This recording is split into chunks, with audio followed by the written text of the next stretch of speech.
The Sunday school lesson for September 24th, 2023 is Judge Not.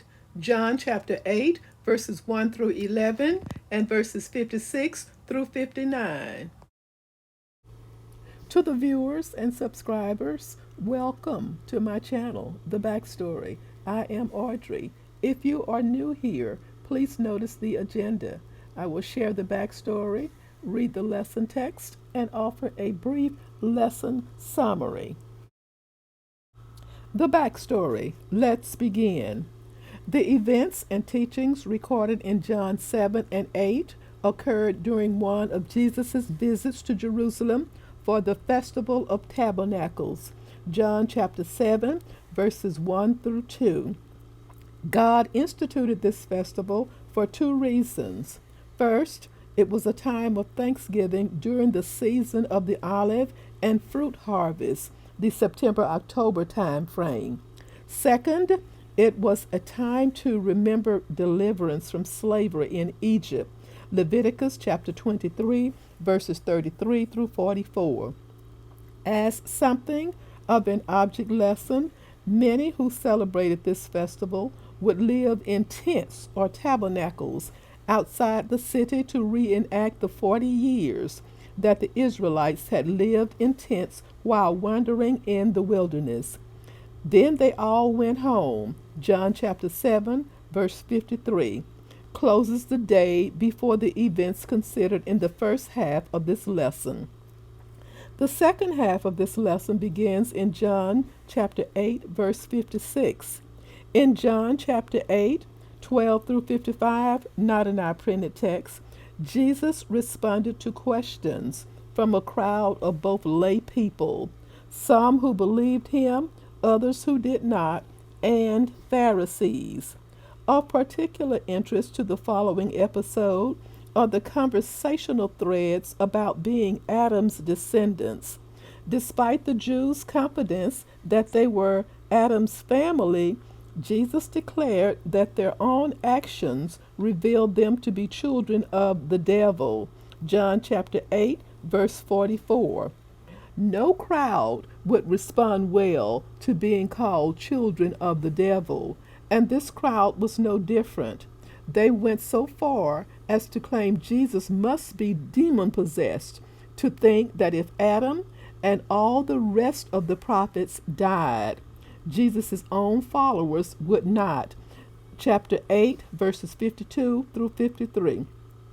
We do well to note that the contrast Jesus set up can apply broadly to anyone who claims to be a child of Abraham and therefore chosen by God, including Christians today, but acts in evil ways that contradict this heritage.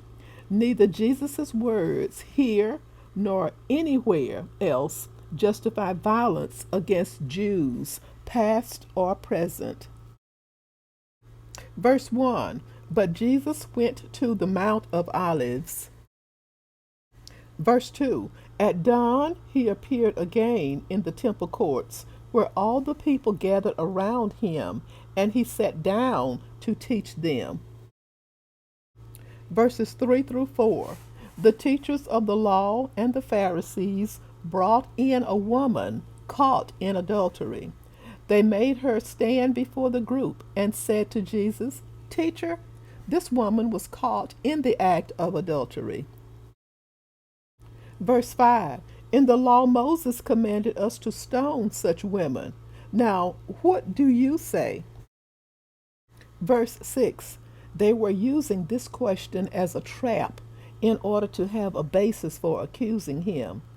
But Jesus bent down and started to write on the ground with his finger.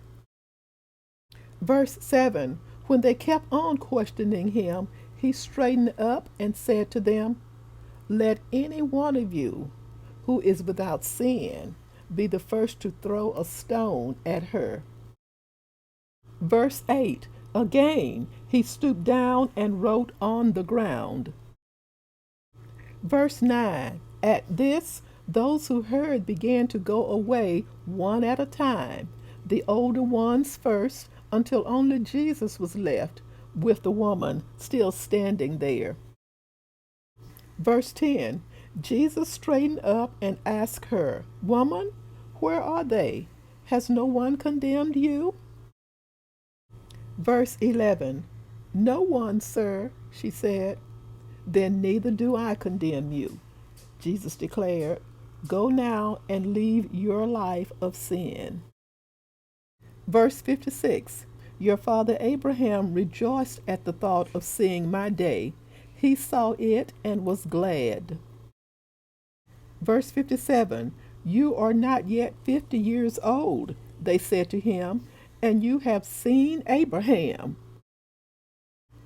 Verse 58, Very truly I tell you, Jesus answered, Before Abraham was born, I am. Verse 59, At this they picked up stones to stone him, but Jesus hid himself, slipping away from the temple grounds. A brief summary. When laws are violated, there are consequences that must follow. According to the law of Moses, the punishment for adultery in Jesus' time was death by stoning. Leviticus chapter 20, verse 10. When the Pharisees brought to Jesus the woman accused of adultery, they were not concerned with keeping moral order. They were trying to trap Jesus, using this woman as a pawn. Jesus refused to allow the law to be manipulated in that way. According to the law, the man involved in the act of adultery should also have been stoned. We do not know why only the woman was brought to Jesus, when the law clearly stated that both adulterers were to receive the same punishment. Jesus was aware of the woman's sin. He also knew of the sins of the others surrounding him in the temple. If she was to be punished, should they not also be punished? Laws should be applied consistently. When it came to sin, Jesus, unlike the upright and holy Pharisees, sought to help a sinner rather than merely punish one. He offered forgiveness instead of condemnation for the woman caught in adultery. With his non-judgmental attitude, Jesus offered this woman the opportunity to start over with a clean slate and turn from her life of sin, saying, Go now and leave your life of sin. Jesus did not deny equality with God. He confirmed it. He affirmed that Abraham rejoiced at the thought of seeing my day. God promised that in Abraham all peoples on earth will be blessed. Genesis chapter 12, verse 3. Jesus would fulfill that promise. Acts chapter 3, verse 25. Then Jesus affirmed that he lived before Abraham. In making that affirmation, he claimed for himself the name of God revealed to Moses. I am. Exodus chapter 3, verse 13. Jesus' opponents were outraged. Thank you so much for watching. Join me soon for the next backstory. Stay safe and may God bless.